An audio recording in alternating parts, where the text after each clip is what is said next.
This is the biggest river on earth.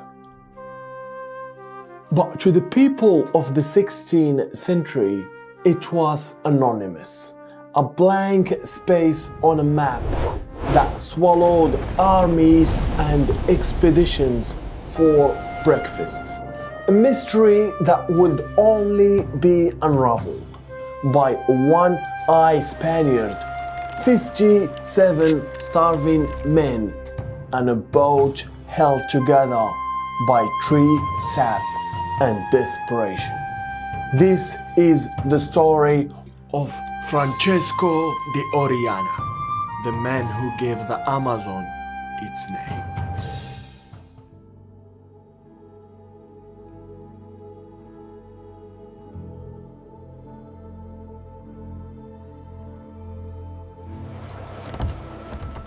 We cannot speak of Orellana without shedding some light on his bloodline. He was born in Trujillo, Spain. In the 16th century, this town wasn't just a village.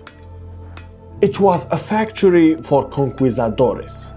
It produced the famous Pizarro brothers, the men who crushed the Inca Empire. Francesco de Orellana was their cousin. He had lost an eye in the brutal conquest of Peru, wore an eye patch, and carried himself with the toughness and scars of skin in the game experience. But he wasn't just another sword-swinging brute. Orellana was also an intellectual, a trained lawyer who learned local languages while others were burning villages. He was wealthy, influential, and already governor of Guayaquil. His name carried weight long before the Great Expedition. He was unmistakably an established caballero. Then a letter arrived from Quito. It was from his cousin Gonzalo Pizarro. Gonzalo, the younger, more reckless of the Pizarros, had just been named governor of Quito, and he had heard a rumor, La Canela. Word on the street was that beyond the mountains lie forests of spice and gold, enough to enrich the crown and keep God smiling forever. Gonzalo was assembling an expedition, and he wanted Orellana to be his second in command. Orellana has heard whispers too. Stories of a king who wore no armor, no clothes, only sticky resin rolled in fresh gold dust from head to toe. Each morning he had washed it all off in a sacred lake, pouring a fortune into the water, just to repeat the ritual the next day. They called him El Dorado. His kingdom, the land of the Gilded One, was said to lie somewhere east of the Andes, deep in the uncharted jungle. Orellana was obsessed with the legend. He had been asking about this king for years. So when Pizarro said, "I'm going to find him," Orellana didn't hesitate a second. He resigned his governorship, took 40,000 gold pesos, his entire fortune, and put it all on El Dorado. He marched up. He crossed the freezing Andes to meet Pizarro, and together they descended into the green maw of the continent. The plan was simple: find the gold, get rich. But reality is always a nightmare. They dropped into the Amazon basin and the heat hit them like a hammer. The land of the cinnamon just wasn't what they anticipated. The trees were mostly Ispingo, a cheap, wild cousin of true cinnamon. And they didn't grow in groves. They were loners. You couldn't farm this nor harvest it. To fill a single ship, it could take you a lifetime. And El Dorado, he wasn't there. Then the rain started. It didn't stop for months. Their clothes rotted off their bodies. Their leather boots turned to green mold. Pizarro snapped. When the locals said they didn't know where their golden king was, he burned them alive and threw them to the war dogs. But cruelty doesn't fill your stomach. By December 1541, they are trapped on the Coca River. They ate the pigs, they ate the dogs and the horses. They were dying. They say desperation breeds invention. Starving, they slapped together a clumsy vessel they christened San Pedro. Orellana steps up. He says, I will take this vessel downstream, find food and provisions, and come back. Gonzalo Pizarro agrees. Dios te bendiga. Vaya con Dios. Orellana loads 57 men and 2 priests into the vessel. They push off and the river takes them. The Napo River isn't a lazy stream. It's a conveyor belt. They were flying at 40 kilometers a day. They watched for a week, no food, no humans to be seen. Just monkeys screeching from the trees. And then the realization, to row back upstream is impossible. It will take months, if not years. They will starve before they make it 10 miles. Orellana was a lawyer before he was a crusader. He knows what this looks like. If he keeps going, he survives. But legally, he is a traitor deserting his commander. So, he stages a legal drama in the jungle. He resigns to make his men sign a petition demanding he keep going. It was a legal trick, but it worked. Bravo. They turned the boat east. They were not going back. But little did they know that the biggest river on earth lay ahead.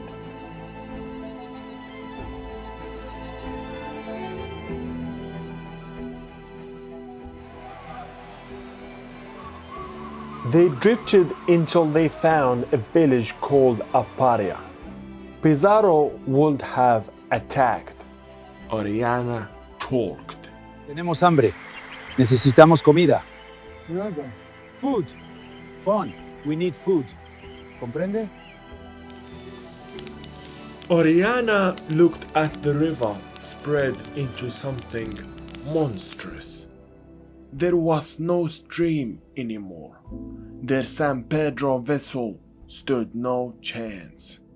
What they needed to go back home was a ship. And this is the most insane part of the story. Stranded in the Amazon, they had to build a second boat, much bigger this time. Vamos, denle fuerza. And this was the Stone Age Amazon. No shipyard, no tools, So they improvised. Charcoal kilns in the mud, bellows made from old leather boots, and the nails. They scavenged every scrap of metal they had, but mostly they used the horseshoes from the horses that had died in the jungle. They forged 2,000 nails out of dead horses' shoes. For glue, they used the forest itself. They tapped trees, boiled the sap into pitch, and sealed the seams. In the middle of nowhere, they built the Victoria, a 19-meter brigantine built with grit, tree sap, and boot leather. On February the 11th of 1542, the Napo River emptied into something bigger, the Amazon, the great river, and the vibe changed. This wasn't empty jungle. This was an empire. Orellana found settlements that stretched for kilometers, roads, pottery, and armies. They entered the territory of the Machi-Paro, and this was naval warfare. Hundreds of warriors, canoes carrying 40 men each. The Spaniards' rusty guns were wet. They wouldn't fire. They fought running battles for days, unable to sleep, unable to eat. They saw things their ancestors had never seen. They saw the Rio Negro, a river of ink crashing into the brown Amazon, refusing to mix for nearly 100 kilometers. But the weirdest thing was yet to come. The natives had been warning them for weeks. Amamayu uray manrichu. Kunya puyarawan mitu panungki. The Spaniards laughed. On June 24 of 1942, when the Spaniards tried to land for food, they ran into a wall of arrows. Father Gaspar de Carvajal, he swears he saw them, women, tall and very pale, with long braided hair, commanding armies. Any indigenous man who tried to retreat was clubbed by the women themselves. They enforced the fight.